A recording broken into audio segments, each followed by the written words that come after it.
오늘 이 본문은 그 17장의 이야기는 15장 6절의 말씀인데 15장 6절 말씀을 한번 보면 아브라함이 여호와를 믿으니 여호와께서 이를 그의 의로 여기셨더라라고 하는 이 이야기를, 이 중요한 사실을 16장을 뛰어넘어 17장까지 연결하고 있는 중요한 본문이기도 합니다. 15장 우리가 6절 말씀을 같이 다시 보면 아브라함이 여호와를 믿으니 여호와께서 이를 그의 의로 여기시니라. 아브라함이 여호와를 믿으니라고 하는 이 믿음은 그 앞서 있는 4절에 있는 말씀입니다. 여호와의 말씀이 그에게 임하이르되 그 사람이 내 상속자가 되리라, 내 몸에서 날 자가 내 상속자가 되리라 하시고, 이 이야기를 17장에서 다시 가지고 옵니다. 4절 말씀에 보라, 내 언약이 너와 함께 있으니 너는 여러 민족의 아버지가 될지라. 앞서 이야기하셨던 15장 4절에 있는 말씀을 다시 한번 연결해서 17장으로 가지고 옵니다. 따라서 15장 6절에 있는 말씀을 설명하자면 그렇습니다. 아브라함이 그 의롭게 여김을 받았다는 것은 좀 더 구체적으로 서술하자면 이렇습니다. 하나님께서 그에게 자녀를 주실 것이라는 사실을 아브라함이 믿었기 때문에 그 믿음을 아브라함을 의롭게 여김의 어떤 원인처럼, 조건인 것처럼 우리는 보여집니다. 아브라함이 하나님께서 나에게 자녀를 주신다는 사실, 하나님이 나에게 어떤 결과를 얻게 하실 거라는 사실을 아브라함이 믿었어요. 그렇게 하십시오. 그렇게 될 겁니다. 라고 믿었더니 하나님이 그것을 의롭다 하고 여겨주셨더라 라고 하는 이야기를 이 창세기 15장 6절에 있는 말씀으로 가지고 옵니다. 우리가 종종 이 이야기를 보면 이렇게 말합니다. 마치 우리의 신앙이 하나님의 약속, 내가 너에게 자녀를 줄 것이다 라고 하는 이 하나님의 약속이 먼저 전제되고, 아브라함이 그것을 마치 동등한 위치에 있는 것처럼 알겠습니다, 제가 그것을 믿겠습니다 라고 하나님과 아브라함이 동등한 위치에서, 하나님의 약속과 아브라함의 믿음이 동등한 위치에서 서로 만났을 때, 그 만나는 사건을 통하여 믿음의 역사가 이루어지고 의로움이 이루어진다라고 인식하게 하는 것이 이 본문이 가지고 있는, 또 우리의 신앙이 가지고 있는 여러 가지 이 원리, 법칙이기도 합니다. 하나님께서는 오늘 그런 법칙, 우리가 가지고 있는 신앙의 그 원인과 결과로 묶어놓는 법칙이 그 법칙만으로 되는 것은 아니다라는 이야기를 하기 위해서 이 믿음에 대한 의로움의 결과를 우리에게 이렇게 말씀하십니다. 하나님이 이유와 원인이 된다. 하나님이 이유가 원인. 하나님이 어떤 이유와 원인을 모두 제공하고 아브라함은 거기에서 무엇이냐? 그것은 아브라함이라고 하는 존재는 하나님의 이유와 원인으로 만들어진 대상에 불과하다라는 것을 말하는 것이 이 창세기 17장이 가지고 있는 굉장히 중요한 이 기독교 신앙의 원리와 법칙입니다. 따라서 17장에 보면 하나님께서 이 창세기 아브라함하고의 이야기에서 17장은 총 5번의 하나님의 강론으로 연결된 본문인데, 이 17장에서 하나님이 등장할 때마다 뭐라고 등장하시냐면, 내가 내 언약을 나와 너 사이에 두어 너를 크게 번성하게 하리라 하시니, 이렇게 말합니다. 17장 2절 말씀에 내가 내 언약, 하나님이 하나님의 언약이에요. 그것을 나와 너 사이에 두어 너를 크게 번성하게 하리라. 그러니까 이 모든 주어가 하나님에게 연결되어 있습니다. 4절 말씀에도 보라, 내 언약이 너와 함께 있으니, 6절 내가 너로 심히, 7절 내가 내 언약을, 8절 내가 너와 내 후손에게 내가 거류하는, 이렇게 말합니다. 하나님께서 이 모든 원인과 결과를 가지고 있다라는 사실을 우리에게 굉장히 반복해서 설명을 합니다. 왜 이 이야기를 우리가 해야 하는가에 대한 여러분들의 접근을 돕기 위해서 우리가 이렇게 한번 보겠습니다. 우리가 가지고 있는 논리의 틀, 사고의 틀은 원인과 결과라고 하는 사고의 틀을 가지고 있습니다. 어떤 원인에 의하여 어떤 결과가 비롯되는가? 마치 아브라함이 의로움을 받았다는 결과는 그가 믿었다라고 하는 원인 때문이다라고 우리는 생각하는 거예요. 믿음이 원인이 돼요. 아브라함의 믿음이 원인이 돼서 그것이 의로움의 결과를 얻게 된다라고 하는 사고로 신앙을 생각할 때가 많더라는 거예요. 그렇게 되면 한 가지의 원인이 누구에게 있냐면 아브라함에게 그 원인이 있는 것처럼 우리는 생각됩니다. 하나님께서 약속을 주셨다는 원인과 아브라함이 그것을 믿는다라고 하는 원인이 만났을 때 의로움이라고 하는 결과가 맺어지는 것처럼 생각하는 것, 그것이 우리가 가지고 있는 원인과 결과라고 하는 사고의 틀, 사고의 형식이라는 거예요. 오늘 이 원인과 결과라고 하는 사고의 형식과 틀이 우리의 신앙과 삶에 필요한 일입니다. 그러나 그것이 만약에 우리의 모든 것의 전부라고 오해될 때 우리는 어디에 주목하게 되냐면 원인에 주목합니다. 원인. 어떻게 해야지만 그 결과를 얻을 수 있는가라고 하는 원인에 종속된 신앙, 원인에 종속된 삶을 살아가게 되라는 거예요. 어떤 원인이어야 되는가? 어떤 원인을 충족시켜야지만 결과가 만들어지는가에 우리는 모든 신경과 삶이 집중되어질 수밖에 없더라는 거예요. 그래서 필요한 원인을 찾는 것에 우리는 현혹됩니다. 그런 맥락에서 종교란 흔히 원인을 우리에게 필요한 원인을 내가 만들어낼 수 있는 원인이 나에게 없기 때문에 그 원인을 누구에게서 끌고 오자는 힘이 되냐면 어떤 신이나 절대자의 능력으로부터 원인을 끌고 와 내가 원하는 결과를 얻어내자라는 식으로 종교를 이용할 때가 있는 거예요. 그래서 그 원인적 신앙, 그러니까 원인에 입각한 신앙과 종교 생활은 이렇게 우리에게 이야기될 수 있습니다.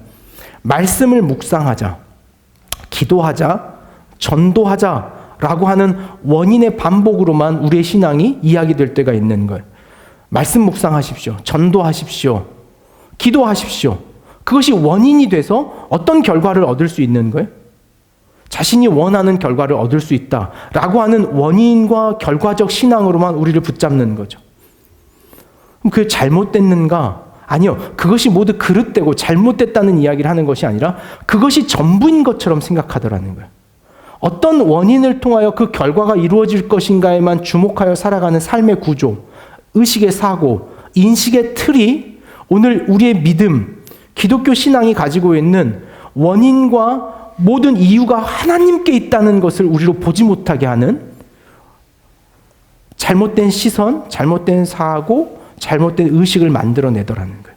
아브라함 이야기에서요, 가장 중요한 건 여기 있습니다. 하나님이 원인과 이유를 가지고 있다. 원인과 이유를 가지고 있다는 것을 하나님은 17장 2절 말씀에 어떻게 말했습니까? 내가 내 언약을 너에게 이행시킬 것이다. 그럼 그렇게 말하는 순간 아브라함은 뭐가 됩니까? 아브라함은 뭐가 됩니까? 그저 대상에 불과한 거예요. 아브라함이 어떤 이유, 아브라함이 어떤 원인을 가지고 있지 않고 모든 원인과 이유, 그 원인과 이유가 누구에게 있는 거예요? 하나님에게만 있는 신앙이 되는 거예요. 우리는 우리의 신앙을요, 이게 쉽습니다. 원인과 결과라고 하는 의식으로 우리는 살아가기 때문에 설교자로서는요, 여러분들에게 원인을 제공해 주는 게 손쉽게 여러분들을 행위하게 하는 동력이 됩니다. 여러분들에게 명확한 결과를 제시하고 그 결과를 얻기 위해 어떤 원인이 필요하다라고 말하면 우리는 쉽게 행동해요. 행위합니다. 우리를 가장 빨리 움직이게 하는 힘, 그것은 원인과 결과를 명확하게 보여주는 것이 가장 빨라요. 기도해. 기도하면 하나님이 응답해 주실 거야 라고 하는 원인과 결과를 우리가 명확하게 볼 때 우리는 어떻게 하냐면 기도하게 되는 거예요. 그래서 우리의 신앙이라고 하는 것은, 종교라고 하는 것, 삶의 태도라고 하는 것은 이 원인과 결과가 모든 것처럼, 원인과 결과에 흡족한 삶을 살아가는 것처럼 그것이 신앙인 것처럼 생각해요. 우리의 신앙생활이 여러분 원인과 결과를 맞추는 싸움이 아닙니다.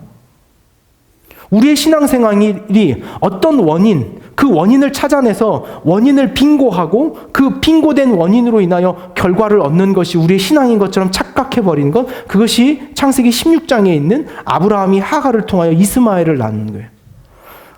아브라함은 고민하는 거예요. 어떤 원인을 통하여 하나님이 나에게 자녀를 주겠다는 결과를 얻지? 고민하는 거죠. 원인과 결과에 종속되어 있기 때문에 아브라함은 원인을 고민해요. 이때 여러분들이 나눌 때지만 15장에서 16장 넘어가는 시간적 텀이 있습니다.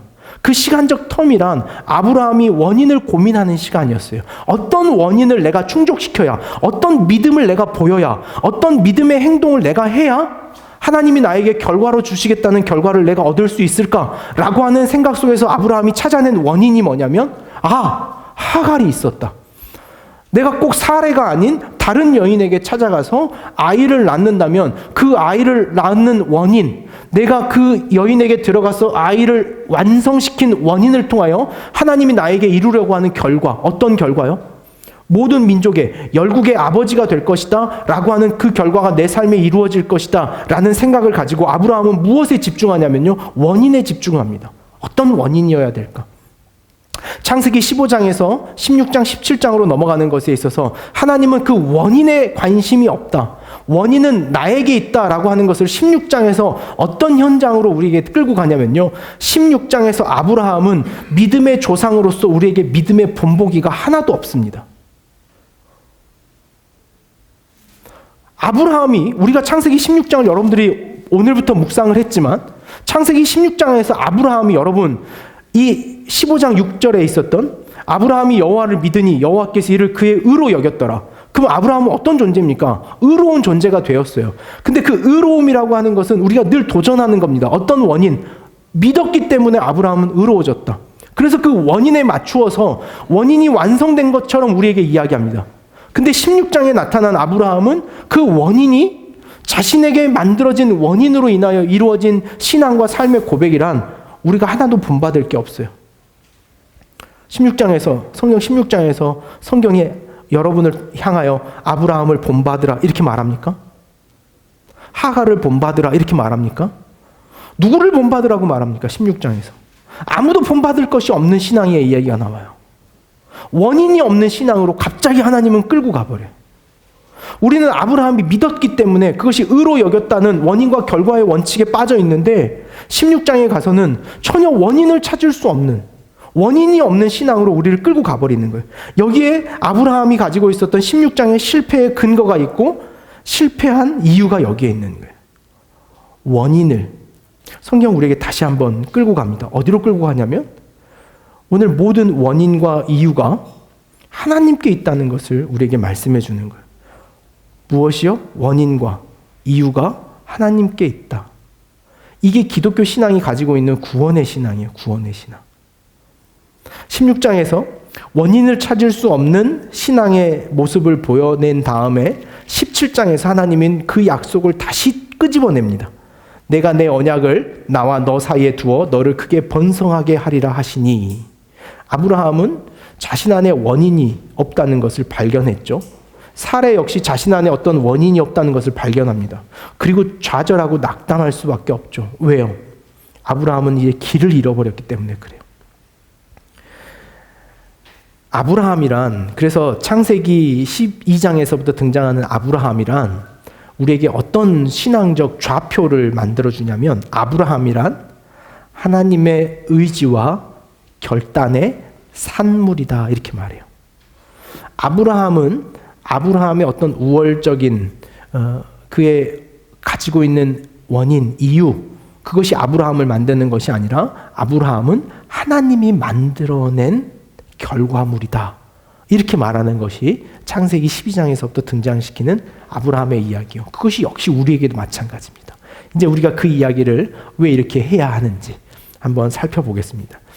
이렇게 이야기를 하고 나면, 저희가 어제 아브라함 이야기 이렇게 쭉 했습니다. 저희 이렇게 속으로 모임 먼저 하면서 그것이 하나님의 전능하심이다.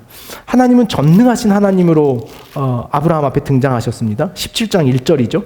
아브라함이 99세 때에 여호와께서 아브라함에게 나타나서 그에게 이르시되 나는 어떤 하나님이다? 전능하신 하나님이다. 엘샤다이다 이렇게 말해요. 엘샤다이. 엘샤다이. 내가 원인과 내가 이유를 가지고 있다.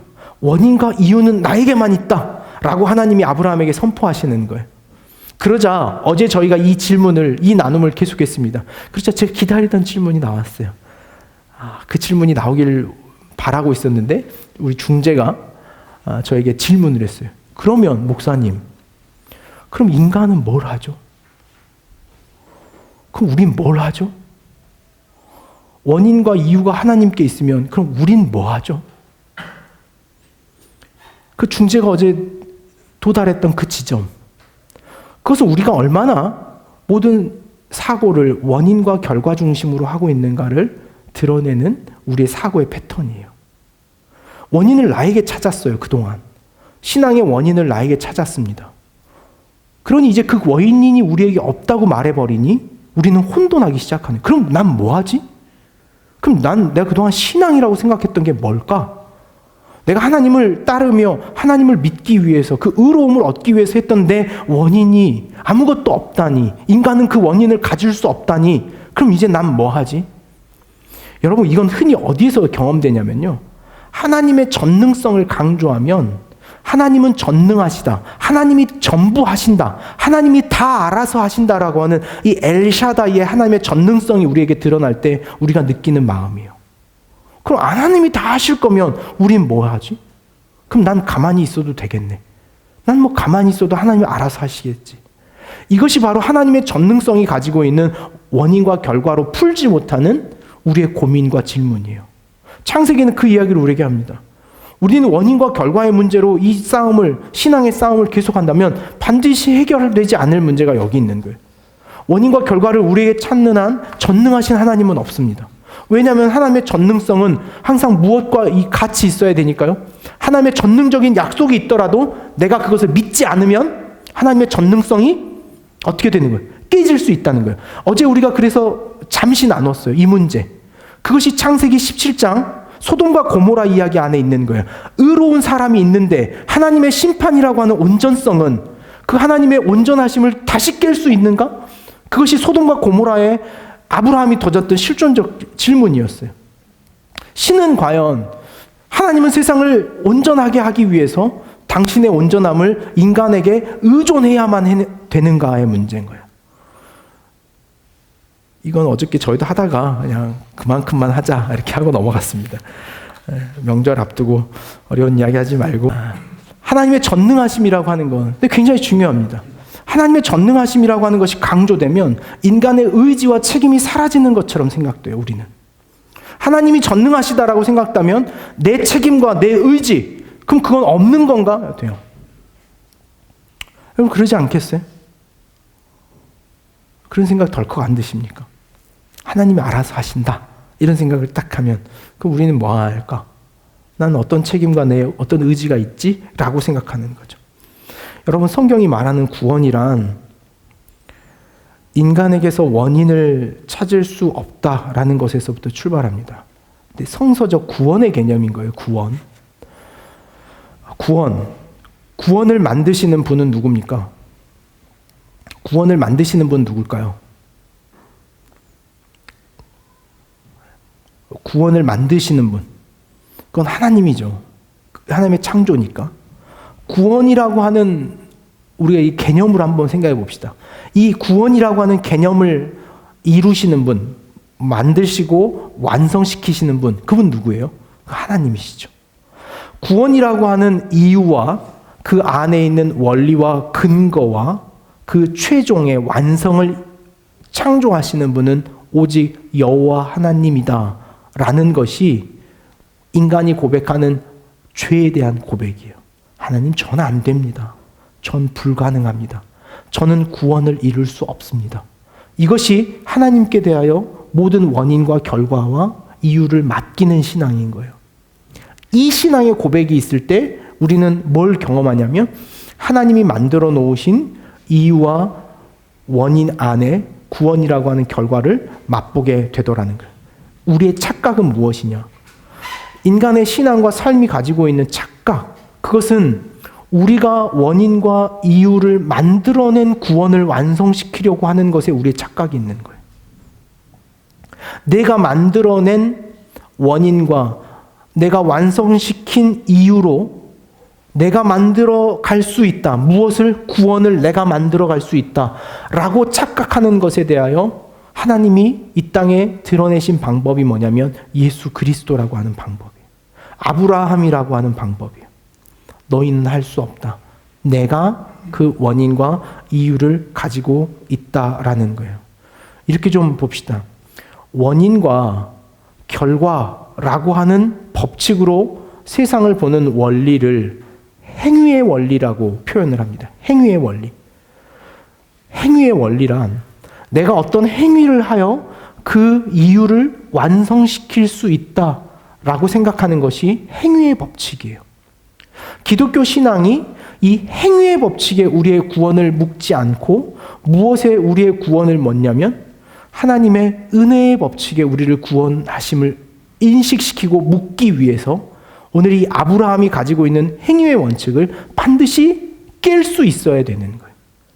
어떤 은혜의 원칙이요? 그 은혜의 원칙이란 무엇이냐면 하나님이 구원을 창조하시고 인간을 그 구원의 자리로 옮겨내기 위하여 모든 노력과 모든 약속과 모든 열심과 모든 책임을 다 감당하시는 하나님 앞에 우리는 그저 순종하며 복종하는 것 외에, 아니 여기에서 순종과 복종이라고 하는 단어조차도 우리가 어떤 원인을 충족시키는 것들로 받아들이지 않고 그 모든 것은 다만 하나님이 하셨다라고 하는 수긍과 인정, 어떤 행위가 아닌 감사로 받아들이는 것, 그것이 성경이 말하는 구원, 그리고 구원받았다, 은혜로 구원을 얻었다라고 하는 사실의 근거가 되는 거예요. 로마서 7장과 8장은요, 이 문제에 대한 논의입니다. 로마서 7장에 보면 어떤 이야기 말하면 너희가 세상의 법 아래에 있다가 8장에 보면 하나님의 은혜 아래에 있는 자다, 이런 표현이 있습니다. 이렇게 한번 설명해 볼까요? 법은요, 원인과 결과로 묶어져 있는 것이 법입니다. 법칙이에요. 그것은 사회적 규범입니다. 사회적 규범에는요, 반드시 원인과 결과를 묻습니다. 어떤 원인 때문에 어떤 결과가 유래됐는가, 그래서 그 결과를 판단합니다. 원인을 통해서 판단하는 거죠. 그것이 사회가 가지고 있는 법이에요. 법. 근데 너희가 법 아래에 있지 않고 이제는 은혜 아래에 있다. 바울이 이렇게 말합니다. 그럼 은혜 아래에 있다는 건 뭡니까? 은혜는 가정이 가지고 있는 원칙이에요. 가정에는 원인과 결과를 묻지 않습니다. 이렇게 한번 풀까요? 저희 아이들이 요즘 비염이 심해가지고 코를 막 킁킁거려요. 듣기 싫어요. 굉장히 듣기 싫습니다. 그럼 제가 이제 야, 죽을래? 여러분, 사회적으로, 법적으로 코를 킁킁거리는 것이 헌법에 위배가 됩니까?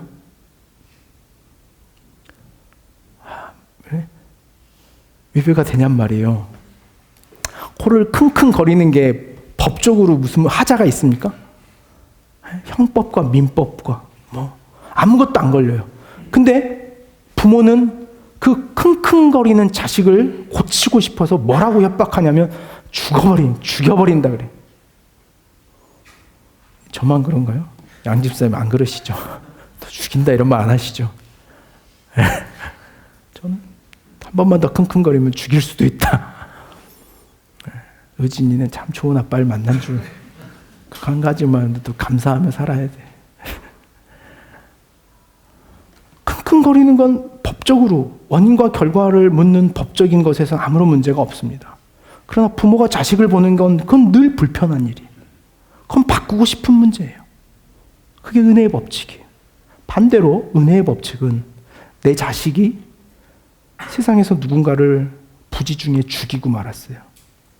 그래서 그 자식이 아버지에게 도망쳐 옵니다. 그러면 세상 법은 어떻게 해야 됩니까?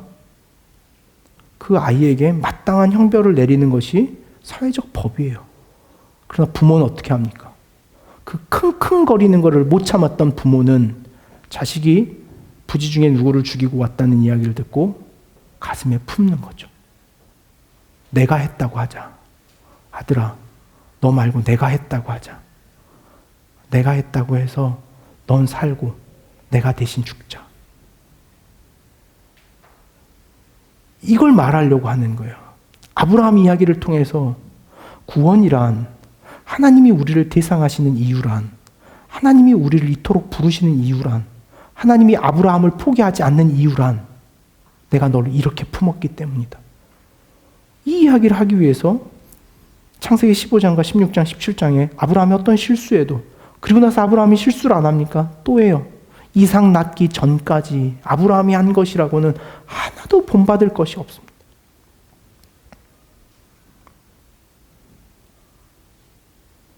원인과 결과, 우리의 일반적 법칙, 세상을 살아가는 원리는 여기에 있습니다. 원인과 결과. 그래서 어떤 원인을 만들어내야 결과에 도달할 것인가를 생각하는 이 사고를 우리 신앙에도 가지고 들어와요. 근데 하나님 그걸 우리 바꾸기를 원하시는 거예요. 우리는 어디서부터 출발한 존재라는 거예요? 우리는 결과에서부터 출발한 존재라는 것을 이야기해 주는 거예요. 원인을 충족시켜 결과를 얻어내는 것이 구원이 아니라 구원이라고 하는 결과에 따라서 우리가 반응으로 살아가는 것이 이스라엘 백성이다, 아브라함이다, 성도다 라는 말을 하는 거예요. 그래서 성도란 뭐다예요? 원인을 만들려고 노력하는 것이 신앙이 아니라 하나님이 날 구원하신 결과에 대한 반응으로 살아가는 것이 성도예요. 그것이 이스라엘이어야 돼요. 그것이 오늘 하나님께서 아브라함을 통하여 세우고자 하는, 모래알처럼 세우고자, 별처럼 세우고자 하는 하나님의 백성과 민족이에요. 아브라함 이 창세기 16장은 15장부터 이 백성과 민족의 이야기가 바뀌어요. 오늘 여러분들이 나눔 속에서 하나님이 원하는 민족의 개념이 뭔지, 백성의 개념이 뭔지를 여러분 나누게 될 겁니다. 바로 이 이야기예요. 어제 우리가 그랬죠. 아브라함이 살아가면서 하나님과 동행했던 그의 삶의 일상성, 그것이 하나님께서 원했던 아브라함에 대한 삶의, 또 아브라함을 부르신 하나님의 부르심이더라는 거예요. 우리의 신앙이 원인을 다 하려고 하는 신앙이 아니라는 사실을 아십시오. 그게 사랑이잖아요. 그게 가족이고. 원인을 다 이루어 자식을 키우지 않습니다. 원인을 다 할 수 있어서 키우는 게 자식이면, 한나야, 그 오늘 100일 됐다고 뭐 좋아할 게 있겠어? 지가 밥을 해, 똥을 닦어. 아무런 원인이 없어요, 그것에. 결과에서부터 시작한 거예요. 왜요? 내 새끼라는 결과, 내 자식이라는 결과에서 시작하니까 그걸 품는 거예요. 하나님 우리를 그렇게 보셔요. 하나님 우리를 결과로 품으셨어요. 우리는 거기에 어떻게 하는 거예요? 반응하는 거예요. 어제 중재가 질문했던, 그럼 우리는 뭐 합니까? 우리는 거기에 반응하면 돼요. 그 사랑에 반응하는 것. 그게 우리의 신앙이고 우리의 삶이 됨을 반드시 기억하는 저와 여러분 되길 원합니다. 법 아래 우리를 두지 않고 은혜 아래 두시는 하나님. 그 행위의 법칙에서 끌어내 우리를 은혜의 법칙으로 세우신 하나님. 그 하나님의 경륜과 깊이가 저와 여러분, 또 여러분들이 오늘 관계하고 또 우리 기억하는 교회가 신앙하는 모든 관계 안에서 이루어지기를 간절히 원합니다.